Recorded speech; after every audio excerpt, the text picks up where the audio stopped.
Hello and welcome back to another episode of Purpose Through Fitness, a community designed to encourage you to live a more positive, happy, and healthy lifestyle. We are going to uncover secrets of the body, the mind, and the spirit to help put you in the best position possible to live a more purposeful life.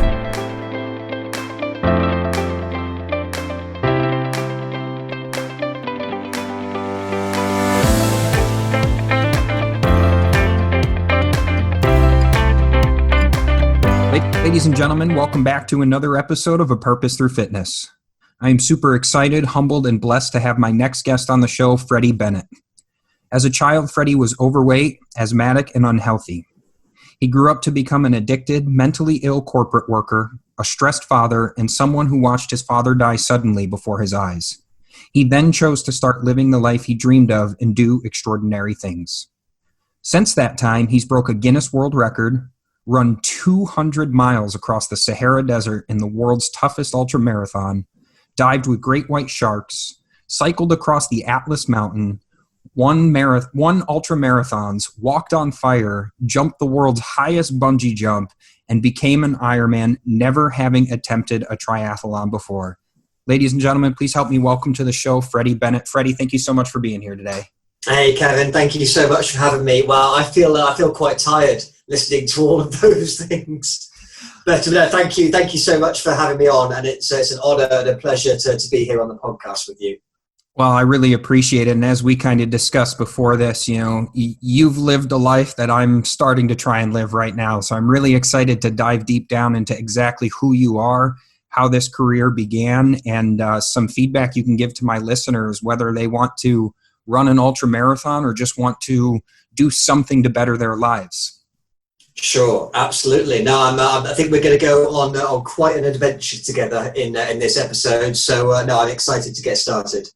Excellent. So we're going to kick right off with this here. I know I read a few things about you here, Freddie, but let my listeners know a little bit more about your backstory. What was really the point where you decided to make that shift to living a healthier lifestyle? And give us a little more detail on what that entailed.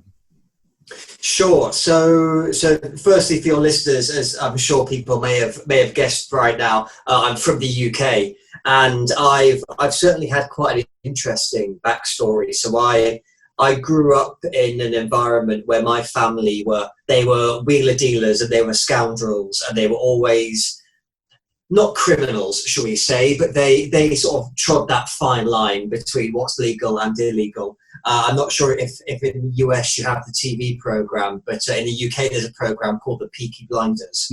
And so my grandfather on my dad's side, we lived in Birmingham, and he actually sold horses to the real life Peaky Blinders back in the 1920s. And that's the kind of environment that we lived in, where it was all kind of, you'd see your Uncle Bob, and he'd be coming in, and then he'd be out of prison, and then something else, you'd get a shipment of 1,000 cigarettes turning up, and no one asked where they came from. So it was this very chaotic environment that I came from. And as I grew up, my dad, he was very into his computers. This was in the late 1980s, where computers were the kind of thing that were the size of a refrigerator, and you'd have to press a button and it would take forever to work things out. But he was really into computers, and he got with a business partner, which meant that we moved across to the US for a while. And so I spent a few years living in the USA when I was 7 or 8 years old. And my dad's business partner, they were trying to do some work together, but it all went south and it went wrong. My dad's business partner, who I used to call Steve, turned out to be Steve Jobs. And it was a bit of a crazy one, and needless to say, it turned out a lot better for Steve Jobs than it did for my dad, because we found ourselves back in the UK very quickly with no money, no house, and obviously no jobs either. And so growing up as a kid, it was, we weren't poverty stricken, but it was one of those environments where no one in my family had a proper job. So, we didn't have the doctors or the accountants or the lawyers. It was one of those things where 1 month you have lots of money and everything's great and everyone's happy and you go to restaurants. And then the next month your parents are hiding behind the sofa and I'm having to answer the door because the mean men are there and they're trying to take your TV because you haven't paid your bills. And it was this kind of chaotic environment, and there was lots of drinking, lots of verbal and physical abuse going on. But I grew up as a kid just thinking, well, this is how life is. And in that environment, I started to get the idea in my head that I had to escape this situation somehow, and that was through education. So I tried to do well at school. I wasn't particularly intelligent, but I just worked my ass off because I knew education was a way of escape, and I did that. And I went to university or college, as you say in the US, the first person in my family to do so. And then I left college, got a job with the big, it was actually a US firm, but it was one of these big global corporate firms. And I had this thing, because for me, all I wanted in life was stability. I wanted, this isn't, nothing I say will be the glamorous Hollywood version. I wanted that boring life, or I thought I did, where you go to work in a suit, you sit in your cubicle, no one's going to be pulling guns out, no one's going to be trying to take your car, you just do your job, and then you get your paycheck every month, and that was that. And I achieved that. And even though when I started in this corporate world, I felt very much like an imposter, and I knew quite early on that it wasn't really for me. I'm sure you have similar setups in the US or in other countries where you go into these big grand corporate jobs, and everybody else they've been to the right colleges, and on that first day I was there, and all these other people, they were doing the right things, and they were networking with the boss, and they were making their contacts and doing their deals, and I was just there in the corner going like, this coffee machine, it gives you free coffee, you don't have to pay it. And for me, like from this really crazy environment, and from not having any money, I was like, I can't believe it, this coffee machine, it will give me free coffees all day. And everyone else was saying like, yeah, it's a coffee machine. But I couldn't get my head around this. So obviously I had 20 coffees on my first day at work, but I still felt like an imposter. And I felt like it was very early on, when I was in my early 20s, it must have been, and thinking, I don't belong here, but this is the game that I have to play, because this is what normal people do. This is what being a grown-up is all about. No one really enjoys their life. No one really enjoys their job. You just have to suck it up, and in 40 years' time, then it will come to an end. And I thought that was what I had to do, and feeling very much like a fish out of water and an imposter. But there was one thing that I discovered that I was good at, and they say that everybody has a talent in life. And fairly early on, I discovered that I had a real talent for drinking. And all I did is something that I'd obviously been drinking as a teenager and drinking through college. And then I was in this work environment thinking, well, everyone's richer than me, everyone's more intelligent than me, everyone knows what to say. But it was fairly early on, it was the kind of corporate thing where you have the drinks and you're in the bar and everyone's just being an asshole basically, but you all think you're really cool. And I'd obviously got pretty drunk, and the tequilas had come out and everything else. I'd crawled into bed at 3 a.m, crawled out, got myself to work the next day. And then my boss walked in, and he walked straight over to me, and I thought, oh man, I'm going to get fired here. But he said, he gave me a big high five, and he said, this guy's a legend. I love this guy. He was on fire last night. He's the funnest guy ever. And all of a sudden, I was like, wow, I've got recognition. I'm in this workplace. All of a sudden, people like me and they want to work with me, and the boss is high-fiving me. And I didn't see at the time, it was nothing to do with the quality of my work or doing my job. He just liked me because I was the guy that would, be jumping around on the bar and getting tequilas down everyone. And they used to call me Fun Time Freddie, because I'd always make sure that everyone had a fun time, and that I'd have a fun time as well. So in my head, this switch clicked, that was to be successful in this world and to give myself this confidence and to catch the boss's eye. What I had to do was party hard, and that's like a green light to me. So I thought, right, I'm in this world, and now all of a sudden I'm being paid money, and I'm at these places where they give me free drinks. This is even better. So I adopted this persona of the colleague that was always getting people out to the pub or the bar. I'd always be the guy that was getting the tequilas in, always the guy that would say, let's go to the nightclub, and then would be falling out of the nightclub, and then always the guy that was in the prison cell, or, and all of these things. And I started to develop this attitude, and it worked for a while, because I'd I put on this mask of this really outgoing, really happy guy who was supposedly successful at work. And, I was doing okay in my career, but there were also times when, I'd be so hungover at work, or I'd miss work because of drinking. And it's always that feeling that you've got in the back of your mind that something isn't quite right here. Something isn't quite working out for me. And at the same time, speaking of things working out for me, what I was not doing was working out. And I was getting to my late 20s at the time. And it was what we see, especially with men, so many times. You're quite fit and you're quite active when you're a child and a teenager. And then when you start having more work and you start getting some pay in your pocket, then it's much more fun to go and sit in a bar or go to a restaurant or to do all of these non-active things. So I was putting on weight. I was drinking every night. I was smoking. I was getting up to all sorts of things that I shouldn't have been doing. And I was getting more and more unfit at the same time. And I knew the importance of exercise, and I wanted to be fitter, I wanted to be more active, but I was just telling myself excuses that, you'll work out at the weekend. But at the weekend, I'd either be partying or I'd be recovering from partying. And this vicious circle went on for a while and for a few years. And I knew I wanted to make a change, but what was the most frustrating thing was I didn't know what I wanted to change, and I didn't know how to change. And then, my first son came along. He was born. I got a big promotion at work, and those should have been the two moments when I told myself, it's time to grow up. It's time to take some responsibility. It's time to not be the party boy. But again, that would be the Hollywood version of the story. But the real life version is I turn things up a notch even more. And I was there saying, you've got to now. I've got to not have any sleep at home. I've got to be the best husband, the best father, the best employee. And I obviously can't stop partying because that's who I am and that's what I enjoy doing. And the pressure built up, and then it got to one night in, it would have been the summer of 2012, I imagine. And, I'd been out, I'd been celebrating. It was in London. It must have been 5 o'clock in the morning by then. And I was in this very nice hotel room looking over the River Thames, still drinking on my own. And even though it was a bright summer's morning, I just remember it being like darkness. And I remember thinking, my life is out of control. I don't know how I'm going to fix it. And then the inspiration hit me and I thought, I know what I need to do.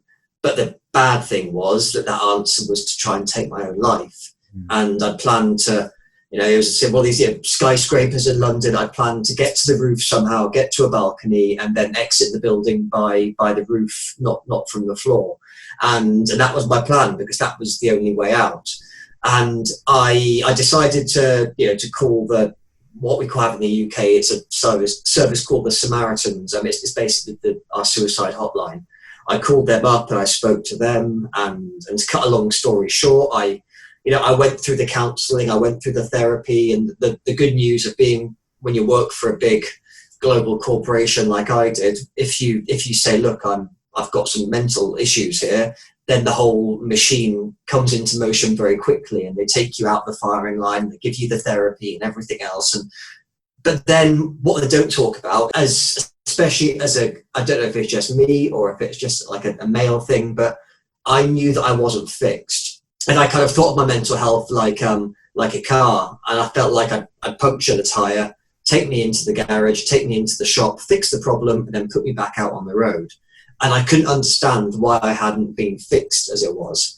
And they say the truth of the matter was things got better for a while, but I also got better at hiding things. And say that I started to drink more again. I started to get back into my old habits. I became even more miserable at work.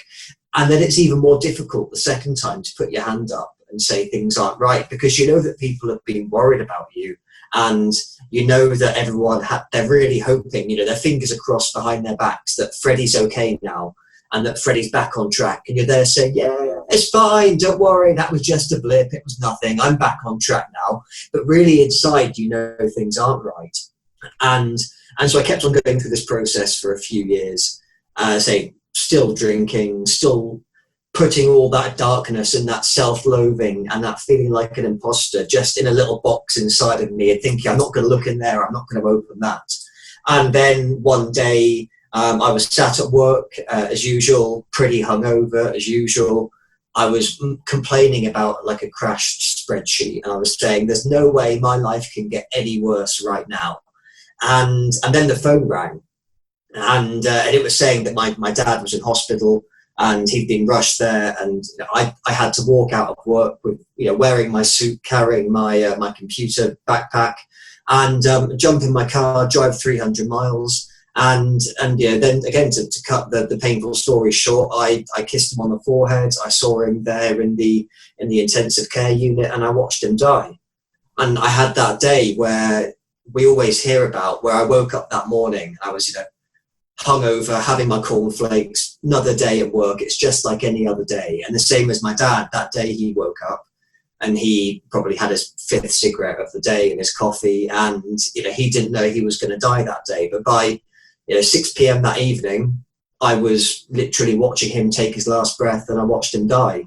And that was the moment when I said, this is where something has to change. And it wasn't immediate, but that's what I thought. I have to start not being that guy who hates himself, not being that guy who isn't fulfilling his potential. Because I could see that my life wasn't terrible. Like I wasn't homeless. I wasn't sleeping on a park bench, but I was living a life of regret, and I was living a life of remorse. And that's why I thought this wasn't necessarily about the fitness and the exercise straight away. This was about time.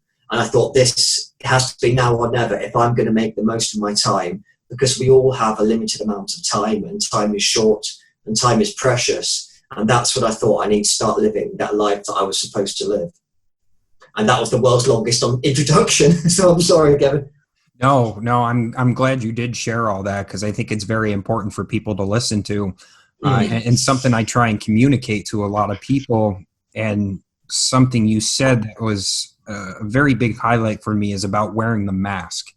And I think a lot of people do this because we will have friends, family, coworkers who on the surface, they're like, hey, look at that person there. Freddie's happy. He's out partying. But they don't know that deep inside we're lying to ourselves. We're not being the person we want to be. We're being the person that we think others want us to be. And it slowly eats away at us. That's something I was extremely guilty of for so long, is I wanted people to like me.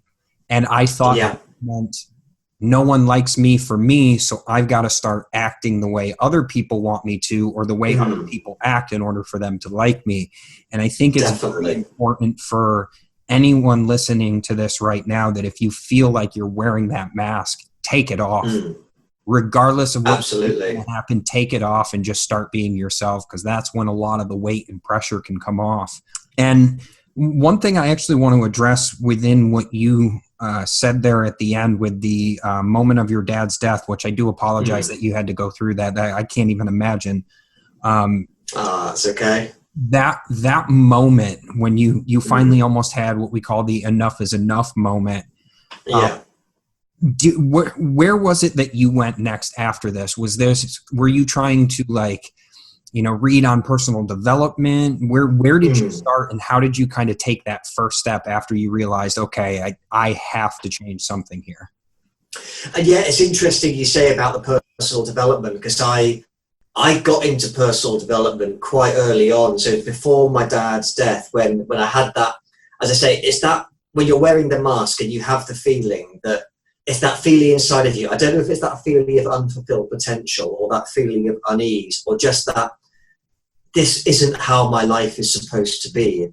I always think, when we're children, we don't, I've got an 8-year-old and a 5-year-old now, and my 8-year-old and my 5-year-old, they're not sat there saying, Daddy, I can't wait to be a mid-level account administrator in a global firm. Like, please, Daddy, make that happen. They're saying, I want to go and climb mountains. I want to be, rock stars and astronauts and all those things. But somewhere along the time of our lives, we get confused, and we have to put on that mask, because we say, well, time to say goodbye to my hopes and dreams and go and get that monthly paycheck. And I was feeling that frustration. So I got into personal development still when I was struggling. And, I got into, I got my Tony Robbins out, and I'm ashamed to say it was even, I I'd go for a night out and I'd stumble into bed at 3 a.m. and I'd put the light on and I'd be like, oh, it's okay, I'm going to read a few pages of Awaken the Giant Within now. And I'd be reading that, and that sort of thing where you try to close one eye and hold the book so you can actually read the words. And I was like, it's okay, because I'm reading a personal development book. But it actually got me more frustrated, because I'm such a big fan of self-learning and personal development and making the best of our minds and our bodies. But I was also getting frustrated because I had all the books by Robbins and Goggins, and I listened to the podcasts, and I was trying to feel the fear and do it anyway. And I was trying to practice the subtle art of not giving a fuck. And I was trying to do all these things, but I wasn't taking any action. And I was buying all these books, and they become like drinks coasters, and you have to clear the empty cans and the empty bottles off them to try and open them. And I was reading the literature and listening to the podcast, but I wasn't taking any action. And it was at the time of my dad's death when I thought, really, now this is something that I can really do to try and take action and spur myself forwards. Because up until that moment, I was going through the motions, and I was really thinking to myself, if I buy 10 books, my life will change. Or if I pay X amount of dollars or pounds for coaching, then my life will change. Or if I go to 5 seminars, I didn't see that the change had to come from within.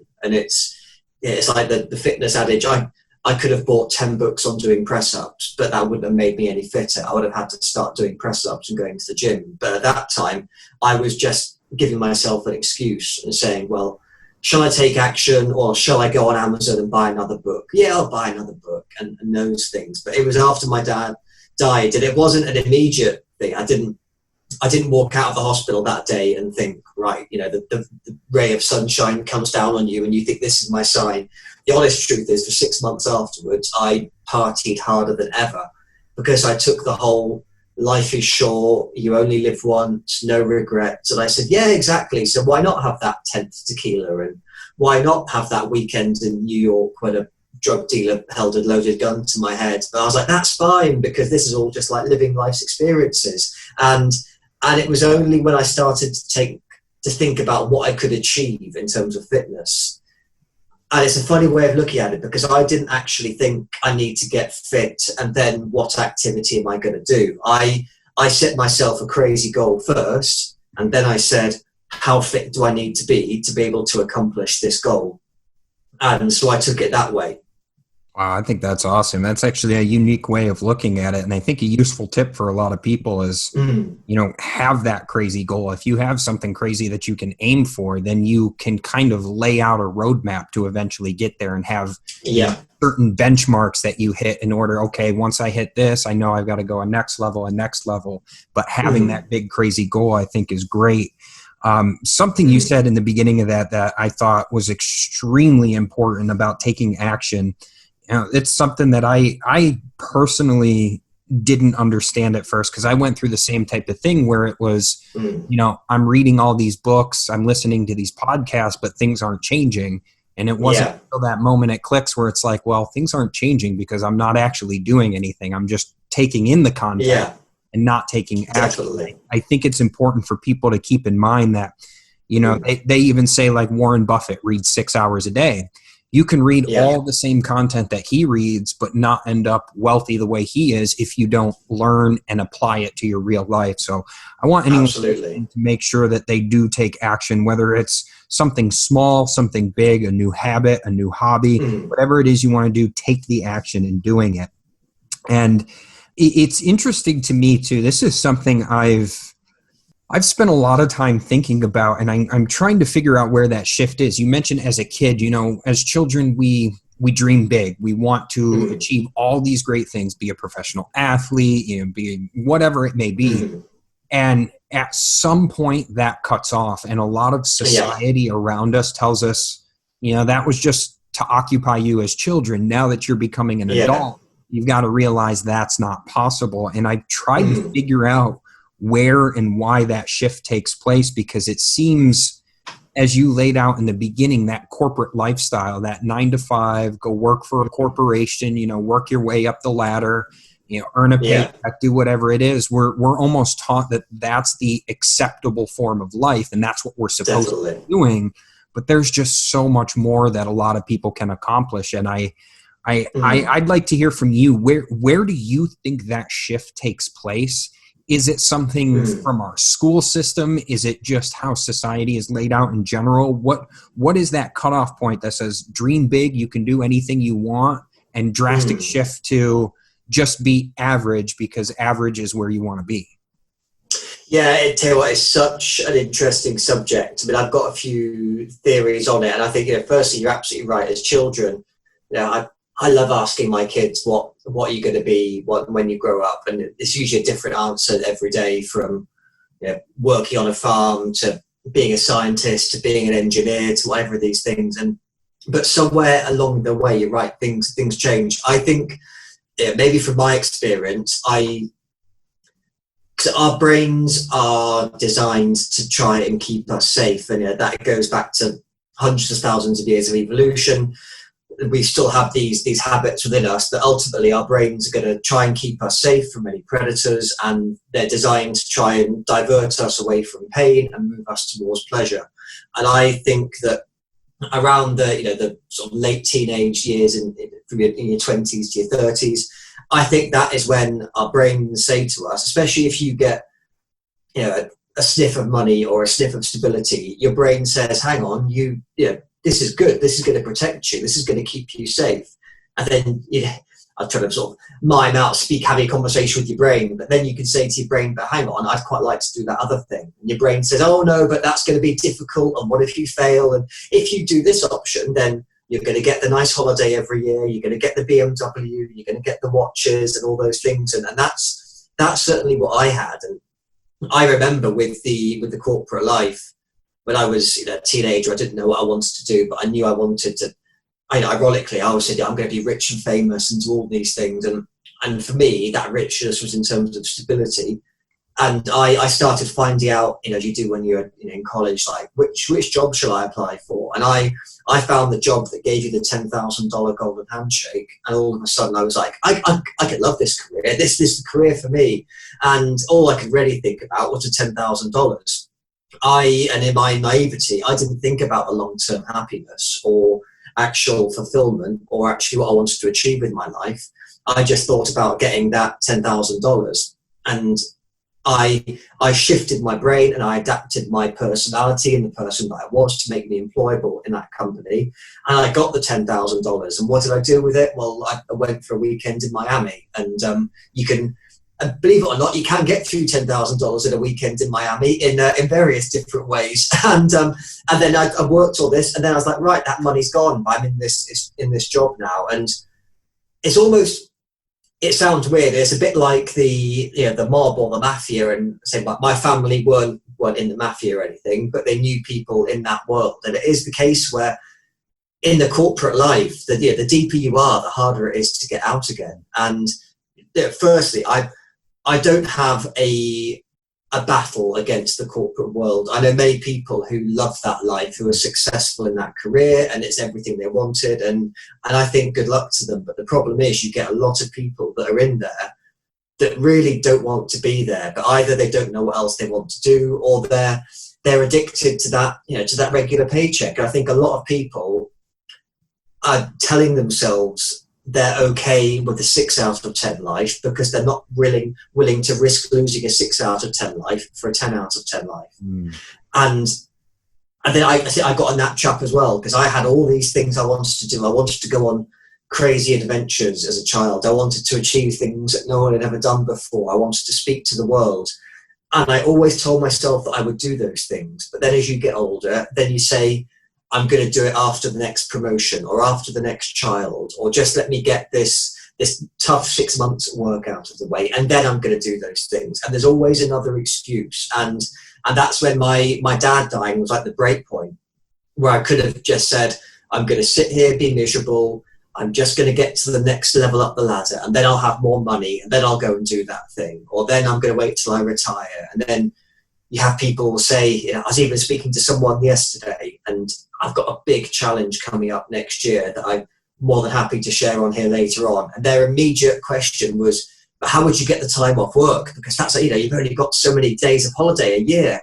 And I'm like, oh man, just imagine like you want to do something that no one's ever done before that can inspire people, and you get all excited, but then someone says, yeah, but what about your vacation allowance? You can't do it this year. And then you say, yeah, okay, I get it.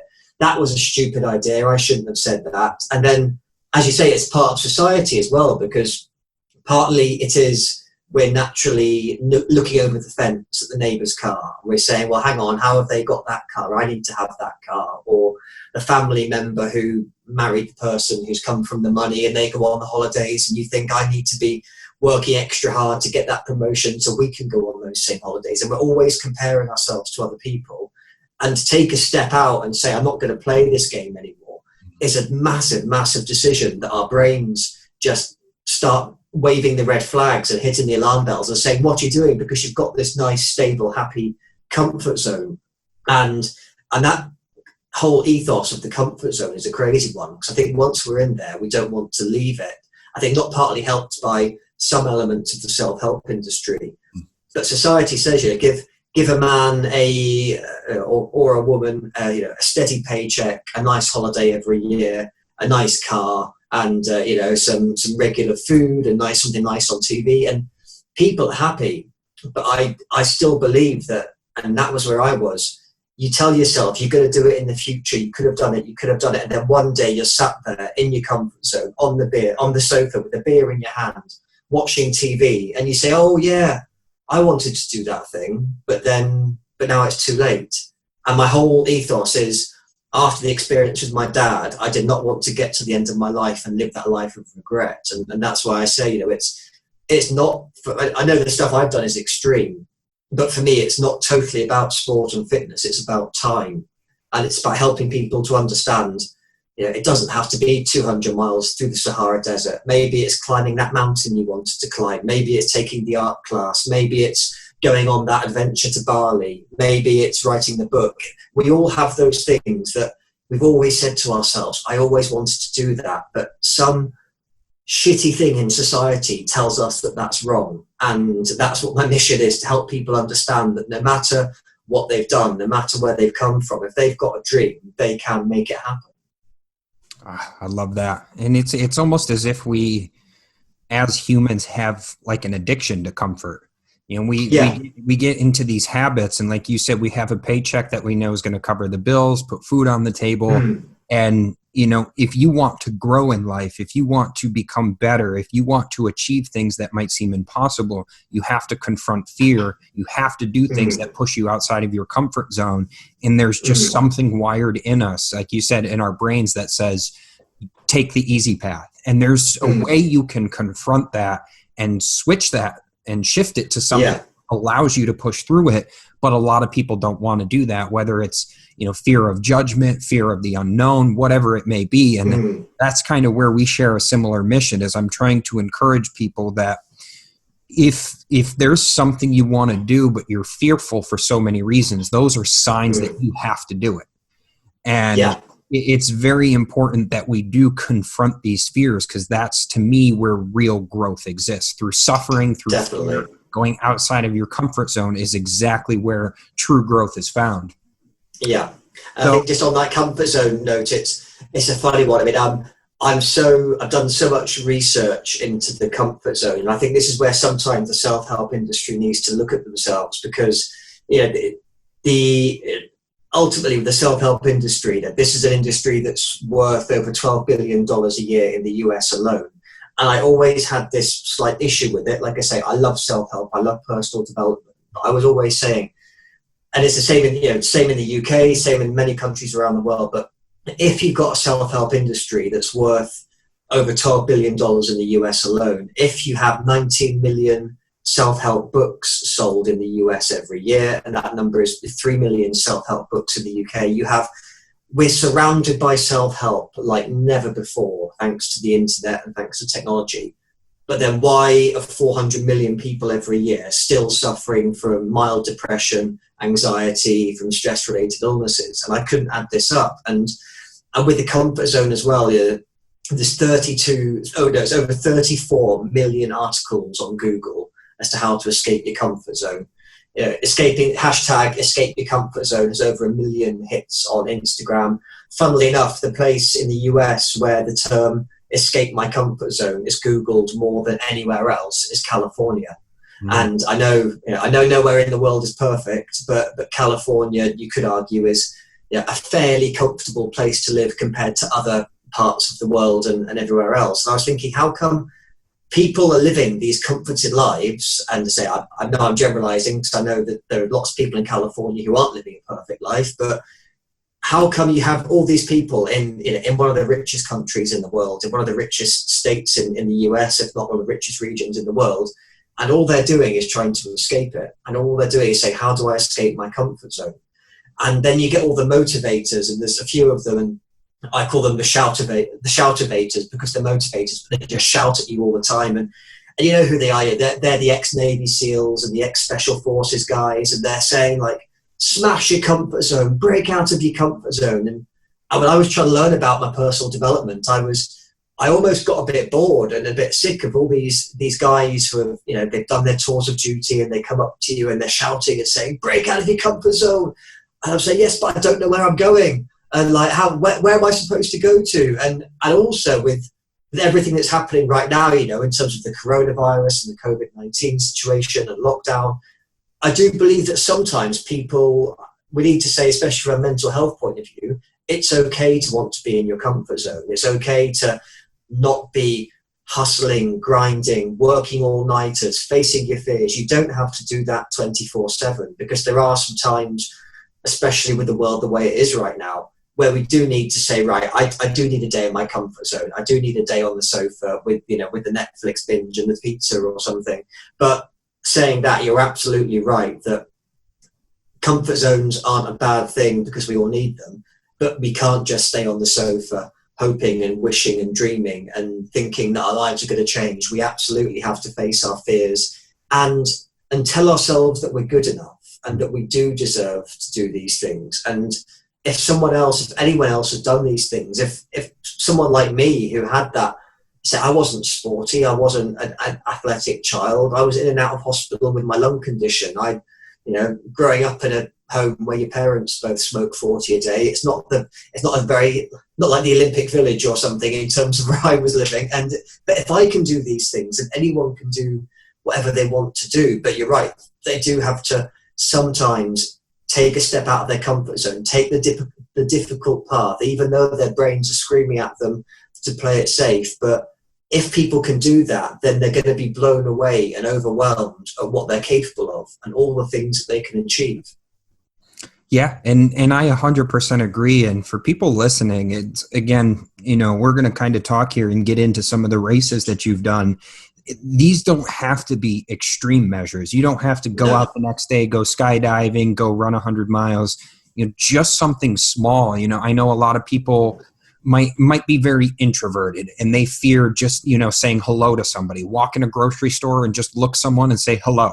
Do something small that pushes yourself outside of your comfort zone, because I think that's how you really start to develop the positive habits. So, absolutely. I think some people literally setting foot inside a gym back in the days when we could go into gyms, but so setting foot inside a gym feels like it's like climbing Everest, and I know how difficult it is for people, especially in those early days, because you try and do that thing and you build up the courage, and then if you're anything like me, you do that one gym session, or you do run around the block, and you think, hang on, nothing's changed. I'm not making any progress. I'm not getting anywhere. And then it's even more tempting to tell yourself, why were you kidding yourself? Why were you trying to do that thing? But it is all about keeping going. But no, you're totally right, Kevin. It isn't about doing the extreme and the crazy things. It's about just achieving any goal that people feel like they'd like to achieve. And it doesn't have to be big or small, but it has to be important for them.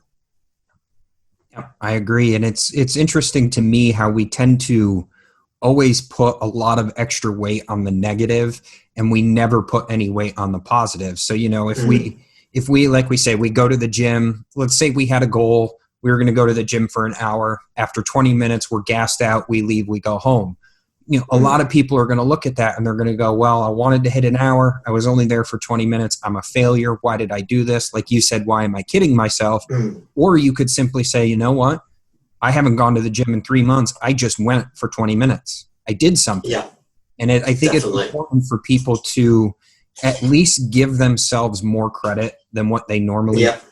And again, we're all going to have ups and downs. We're all going to, have good moments. We're going to have bad moments, but it's very important to at least applaud yourself for progress.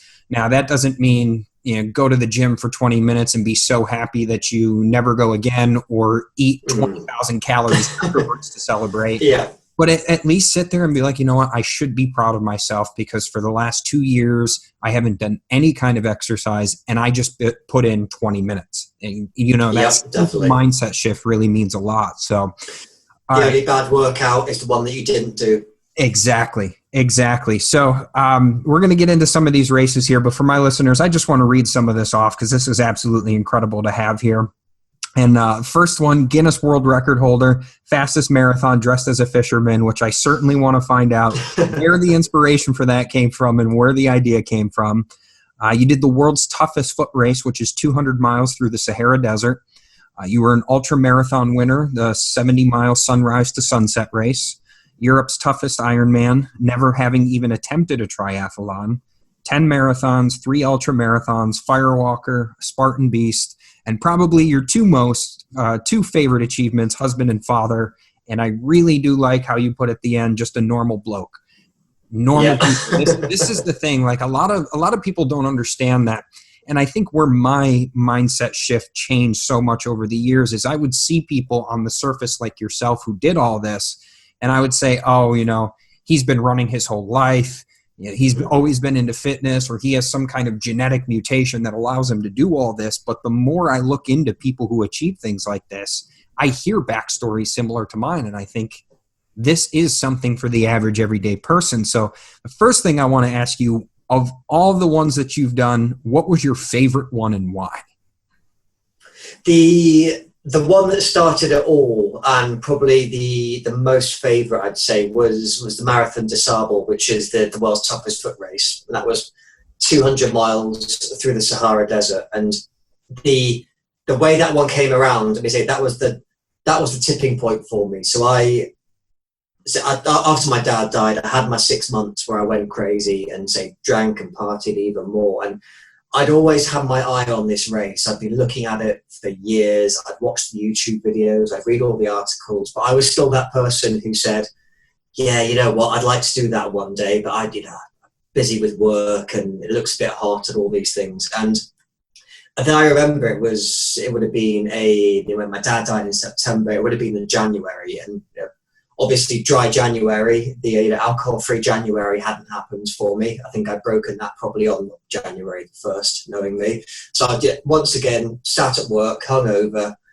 probably should have been working, but was surfing the internet. And I did my favourite pastime of looking into this race. And I looked on the website, and it was such a difficult race to get into because it was this one of the highlights of the ultra running calendar. And for some reason, I was just messing around and it just said, places available. And before I knew what I was doing, my credit card was out. It was in there. And then I was like, shit. And you sort of think, you're hoping that somebody's going to get blocked, or I spent too much money in the bar the night before and my credit card would spit it out. But it said your place is accepted. And so I sat there, and literally at that time, I couldn't do a park run. I couldn't run 3 miles around my block. And then I thought, I've just signed up for the toughest foot race in the world. And at that time, I was running zero. My only long distance running before that moment had been, I'd entered the London Marathon in 2012. It had taken me coming up to 6 hours to complete the race. I'd had to, I think I pooed my pants at one stage. I definitely sat down on the pavement to have a cry for a little while. I damaged my knee. And, the London Marathon is one of those things where it's very British and very London, and it's all very, oh darling, you must love the London Marathon. The crowd are amazing and the atmosphere, and it's wonderful. And I just remember thinking, this is the shittest day of my life, as I was trudging through the streets. And so after that, I'd done my marathon, got the medal, thought that's it, tick the box. Carried on drinking, carried on eating my my 10,000 calories a day and everything. So I was in bad shape.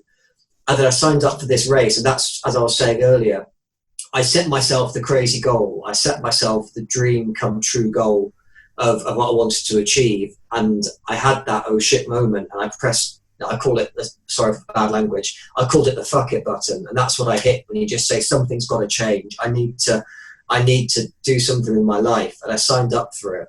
And I got home and I told my wife, I think she burst into tears. And I said, why can't I, what's wrong with you? And she just said, you're going to die. And I don't want you to die. But that's what I had to start. And I literally had to start running around my block, and I had to start from zero. I had to try and go around my block and then try and do 6 miles. And then I had to try and do a half marathon. Then I had to try and do a marathon just to get ready for this race, because it was brutal. And in case people haven't heard of the Marathon des Sables, as you say, it's 200 miles through the Sahara Desert. It's the equivalent of, it is 6 marathons in 5 days. So you're in this environment, which is pretty much the most hostile place on earth. The temperatures, I never know the American temperature. So it gets to 55 degrees Celsius, which I know is very hot in Fahrenheit. I'm going to have to work it out now. It's 120 something, you're talking like Death Valley sort of temperatures. And so you have this temperature, and then you have the fact that you have to carry all your own food and equipment on your back. So it isn't the case where you stay at a nice hotel and you do a little lap around the desert, and then you go into your nice bed and you have your cool bottle of water and everything. All your calories, all your spare underwear, your socks, everything has to be carried on your back. And you're doing this equivalent of a marathon a day. So you go through this brutal environment with rationed water, with the snakes and the spiders and the sandstorms, and running through 10 miles of sand dunes. And if you try to run on a beach, it's just crazy the way it kills your feet and it takes all the energy out. And you have to do this, and then you have to go to sleep basically on a rug on the hard desert floor with a thin blanket over you. And then you have to get up the next day and do another marathon, then do it again, do another marathon. And then they have what they call the long day, which is a double marathon. So it's 56 miles all in one go. So they give you 30 hours to do it. And so I had to get up that morning and then just say to myself, right, I'm not going to sleep now until I've done my 56 miles. And the funny thing as well is that every day there's 2 camels at the start line. And when you start the race every day, the camels start walking. And as the theory goes, if the camels catch you, then you're out. And they have all these crazy rules where if the camels catch you, you're out. If you get hooked up to more than 2 IVs, then you're out. Everyone's allowed 1 IV with the dehydration and everything. And when your toenails start to fall off, they just give you a scalpel and some disinfectant and say, well, go and fix your feet. It's brutal. And just to have to keep doing that, and then, as I say, carrying all your food on your back and everything else, the landscape was beautiful, and it was the nearest you could be to being on Mars. But just having to go through that environment and that relentlessness of just pushing yourself, and then just going to bed and getting up and doing it again. And the craziest moment was when was on that long day, because I'd been going all day and night had fallen, and I was getting lost in the desert. So they say at the time, when I was in the middle of the desert, the nearest other humans to me were up in the International Space Station. That's how remote this place was. And I was running out of water. I was badly dehydrated. So I'd get thirsty, I'd take a drink, and then 5 minutes later I'd be pissing blood.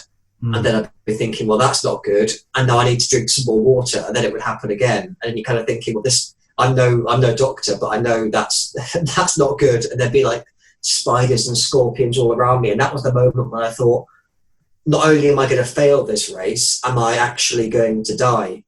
And then the crazy part of the story is, because I was hallucinating as well, there was this guy who came out of nowhere, and he was talking to me, and he sort of went the last 10 miles with me, and he sort of distracted me from the pain and the whole pissing blood thing and the hallucinations and everything. And I finally got across the line for that day after doing 56 miles, and I just collapsed and I was delirious. And I sort of said to them, like, where was the guy who was with me? Because I want to thank him. And they said, well, there was no one with you. You were doing that on your own, which kind of freaked me out a bit. And then I had to lie down, go to sleep, try and take my shoes off. Next day, you have to get up, do another marathon. and that's how brutal it was. But yeah, in terms of the race that started it all, and the one that I'll always remember, it has to be those 200 very hot sandy miles through the Sahara Desert. Wow. Now this is where people are going to call me crazy, but after hearing that story, I know most people are going to say, "What is wrong with you?" And in my head, I'm thinking, I kind of want to try this now. I tell you what, man, everyone should try it. And there are some inspiring stories there. I think it's some good lessons for life, because I was having a tough time out there. But then, there was a US veteran who was doing the race, and he was an amputee, and so he was doing it with a prosthetic leg. There was another guy there, a British guy who was in his 50s. He had stage 4 prostate cancer, and he was raising money for prostate cancer research. And then, as one of those things in life where you start to beat yourself up and feel sorry for yourself and say, well, I'm having a really tough time here, woe is me. But then you see some of those other people and you think, you know what, we've all got our own struggles. We all have tough things that we're going through in life. But if other people can, with those kinds of situations they're dealing with, if they can still keep going and also be smiling at the same time, then surely we can find it within ourselves to keep pushing forward as well.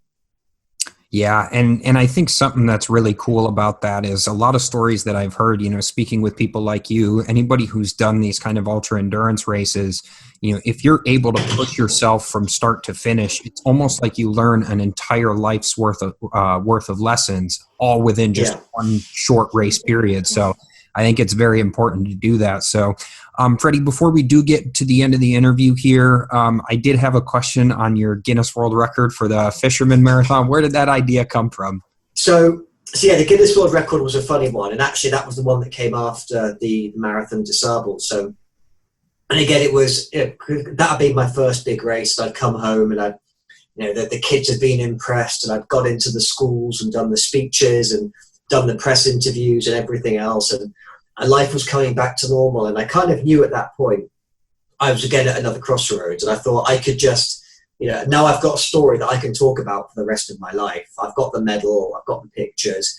Do I be that guy who is then back at the bar and propping the bar up and say, let me tell you about that time in the desert? Or do I then keep on this path and try and take more steps? And that's just about, I didn't want to dine out on my dream. I didn't want to say, I've done this one thing, look how great it is. And just everyone kind of smiles and rolls their eyes and thinks, yeah, I'm getting pretty bored of that story now. And then it was actually my children that helped me. I was sat there one day and I was doing the whole kind of, son, aren't you proud of your father because he's been through the desert? And my son said, well, no, not really, Daddy, not anymore. And I kind of like choked on my cup of tea, and I was like, what? Why aren't you proud of me? And they were like, well, that's boring now, Daddy. And I said, well, right, what do you want me to do now then? And he said, I want you to break a Guinness World Record. And he'd got the Guinness Book of Records for a Christmas present, and he loved reading through it and seeing all the various, all the stories and everything else. And he said, well, you should break a record, Daddy. And I kind of said, right. It's the kind of thing you do with a kid where you chuckle and you say, yeah, nice one, off you go, watch TV. And then the next day he was the bloody little thing again. He was like, oh, Daddy, break the world record. I'm like, oh, I thought he's forgotten about that by now. And then I said, right, let's look at one. Let's look at running world record. And there's lots of running world records when you start to look at it. There's the world's fastest cheerleader and the world's fastest postman and the world's fastest chef and all these things. But because my son at the time, he's really into the sea, and at that time he loved fish and fishing, and fishing boats and all these kinds of things. And he said, well, Daddy, maybe you could be the world's fastest fisherman.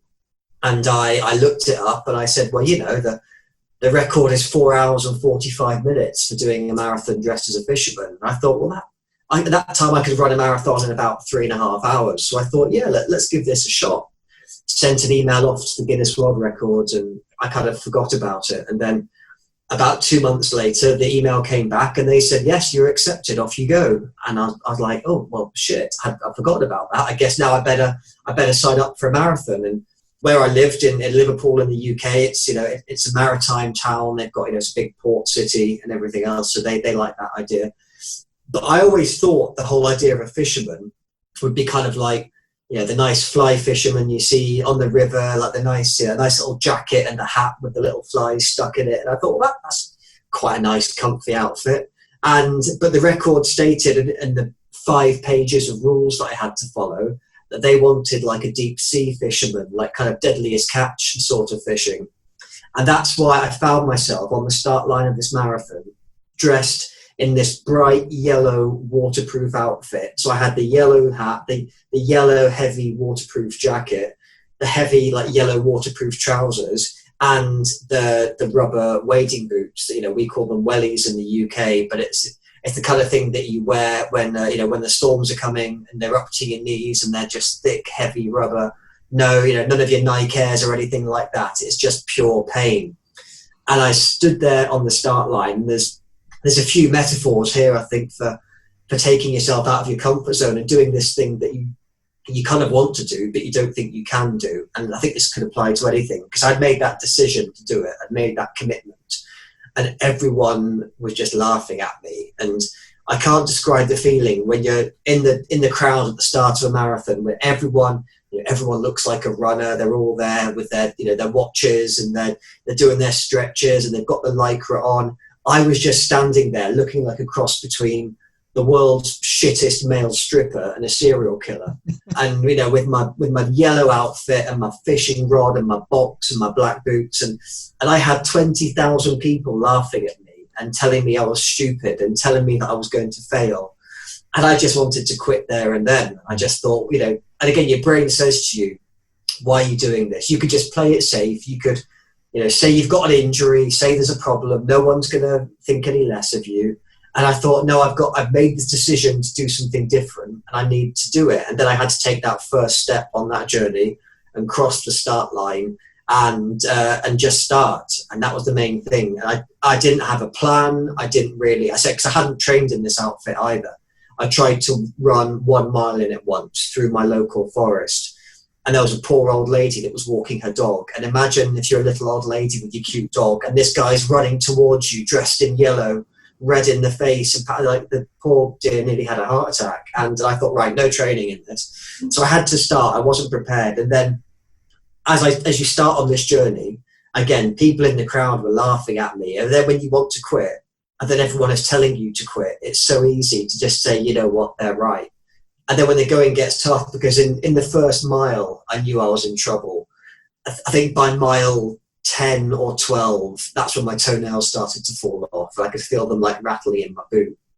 And then you have that kind of like, and apologies if anyone's having their lunch at the time, but that kind of squelchy feeling when you get water in your boots. And I was thinking, well, that's weird. And then it turns out that was blood in my boots. And then I think about 23 miles in, that's when I thought I was going to fail. And I was trying to work out the mileage and the minutes per mile, and I was so dehydrated because I was sweating so much. And in my head, I thought I was going to miss it by a few minutes. And then the temptation just to quit, when you think I've done the difficult thing, I've made a decision, I've taken the first step, and I still might fall short and I still might fail. And that's the hardest thing, because, again, the Hollywood version is that you make the decision, you face the fear, and you're always successful. But the truth is, sometimes we're not successful. Sometimes we do fail. And I thought that's what was going to happen to me. And I kept going, and I thought, I need to try, and I'm not a failure if I try everything. And I thought, have I got any more to give? And I thought, I've got a little bit more to give. I'm still on my feet. I'm still breathing. I'm still winning. I need to try and move forward. And that's what I did. And then I came down the final stretch, the last 500 yards, and I thought, oh man, I'm going to pass out here. And I had that feeling where, your vision the tunnel vision comes in, and the roaring starts in your ears, and you think you're going to throw up. And I thought, oh no, how embarrassing is this going to be? Because I'm going to pass out just before the finish line. And I started to tumble, and then I felt this thing in my hand.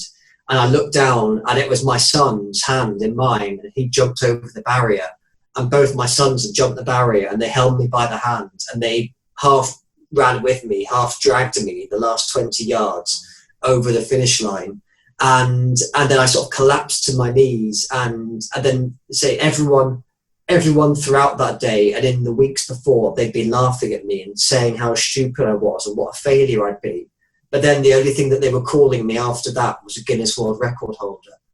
Because I'd broken the record by 7 minutes. And and there was a lot of blood and a lot of sweat and a lot of tears. But to be able to say then that I had this world record was an amazing feeling, and that's why I have the very proud and the very painful title of the world's fastest fisherman.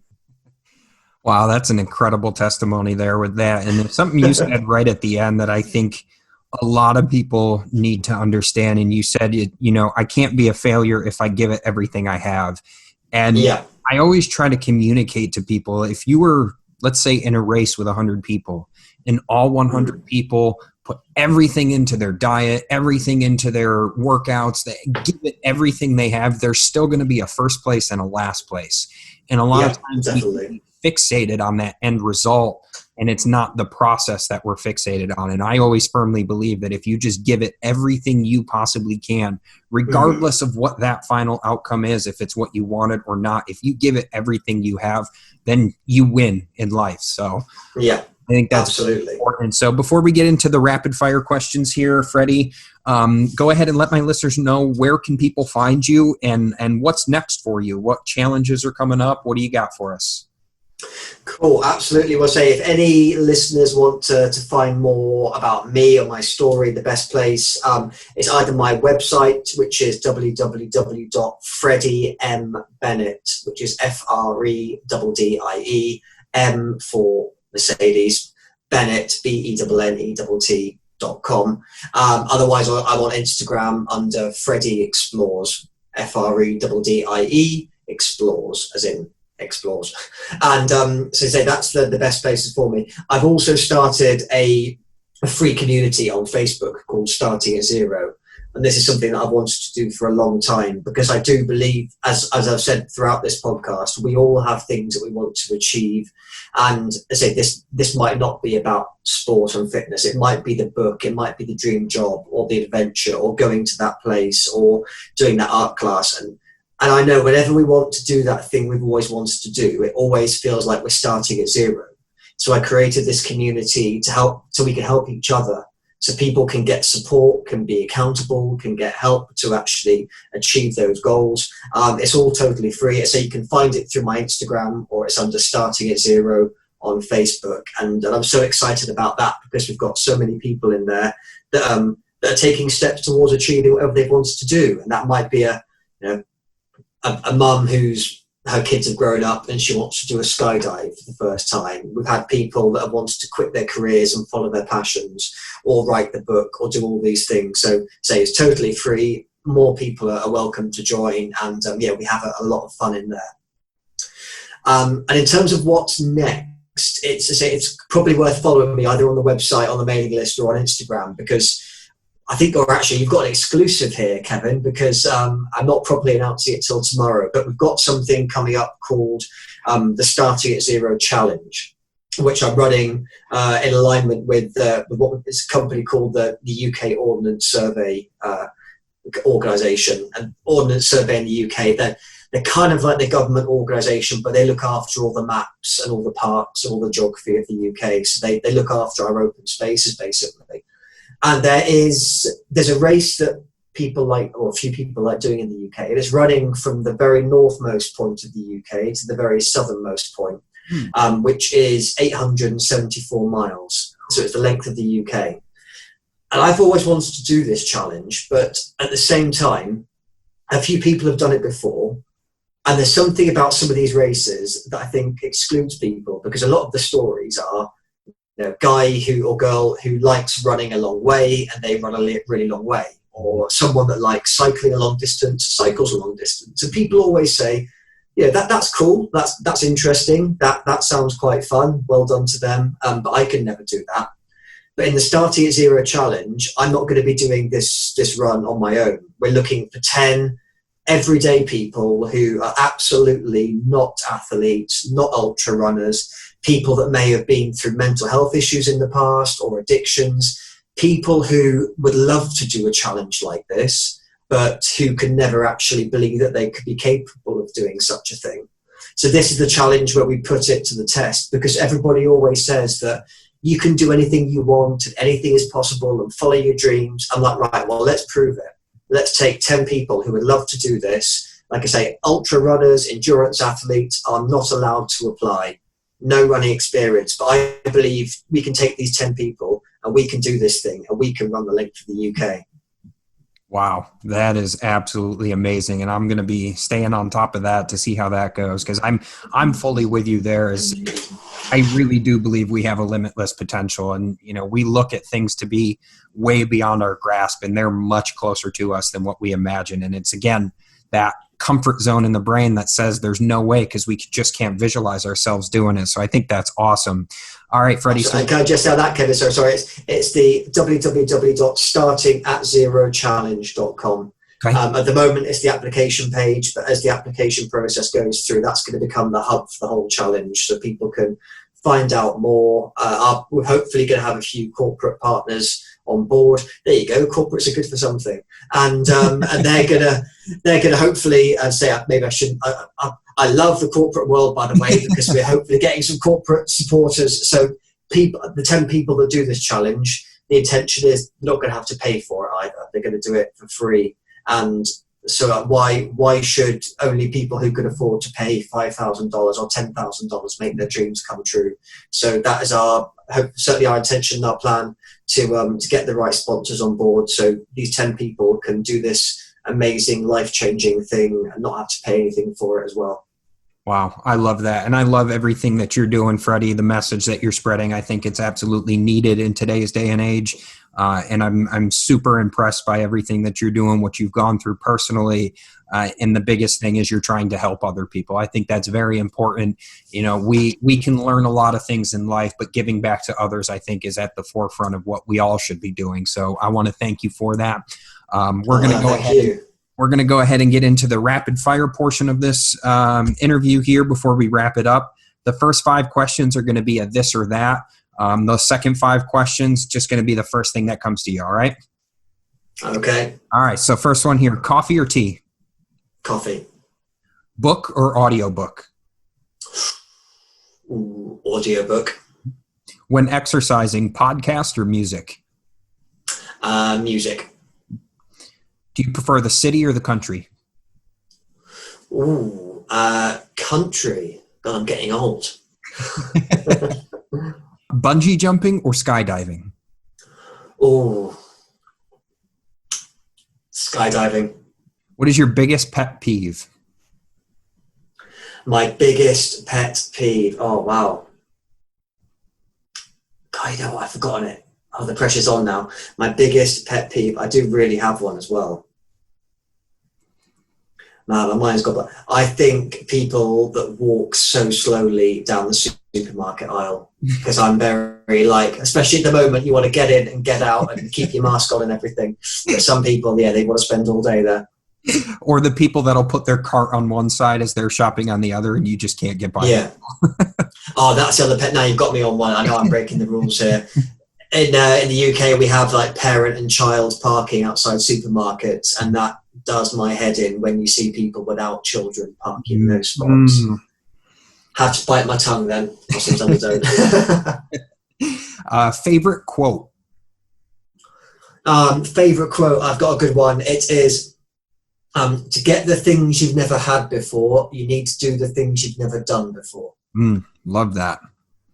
Best piece of advice ever given to you? Do what makes you happy. If you were to pick a celebrity to play you in a movie, who would it be? Interesting. This has been said a couple of times actually. Jude Law. Ooh, I could see that. Oh, thank you. All right, and last one here. This is usually the toughest one. In 10 words or less, you're dead and gone. The only thing you can leave the world with. There's no legacy. It's just these 10 words or less. What would they be? Wow. Okay. 10 words or less. This is where I'm trying to come up with some profound quote and then put it into 10 words. Crikey. It would be something like, I know I'm breaking the quickfire rules here. It might not be exactly 10, but you never know what life will bring. So make sure you make your dreams come true. I like that. Apologies if that's slightly over 10. It's probably like a British 10. Well, awesome, Freddie. I really do appreciate you being on my show. This was an extremely inspirational story, and again, your record here of everything that you've done is similar to what I'm hoping to achieve at some point. So you've given me a lot of inspiration and motivation, and I know my listeners listening to this right now are going to be thinking the exact same thing. So thank you so much for being here today. Oh, thank you, Kevin. I'm such a big fan of the podcast, loving the work that you do. And I say for your listeners, even by listening to this amazing podcast, they're taking the first step to doing whatever they want to do and living that life that they've always dreamed of. So I'm absolutely loving your work as well. I appreciate that. Thank you so much. Thank you. Ladies and gentlemen, thank you so much for spending your time with me again. As you can tell, Freddie has an absolutely amazing story. He has accomplished so much in his life and is an absolute inspiration to anyone and everyone out there. As all of you know, I do love to leave my shows with a Bible verse that I find applicable to today's lesson, and I go to Romans chapter 5, verses 3 through 5. More than that, we rejoice in our sufferings, knowing that suffering produces endurance, and endurance produces character, and character produces hope. And hope does not put us to shame, because God's love has been poured into our hearts through the Holy Spirit who has been given to us. You see, I believe that we are supposed to suffer. Life itself is suffering, but if we can push through that suffering, if we can endure that suffering, we can turn that suffering into hope, into knowledge, into wisdom. And this is where true growth lies. This is where true humanity should exist. You see, there's a lot of fighting going on in the world right now. There's a lot of hatred going around. And truthfully, even if we all loved one another, there would still be suffering. There would still be diseases. There would still be early deaths and accidents. So I believe there is already enough suffering that we can each hold each other's hand, love one another, and respect one another without having to add into the suffering that already exists.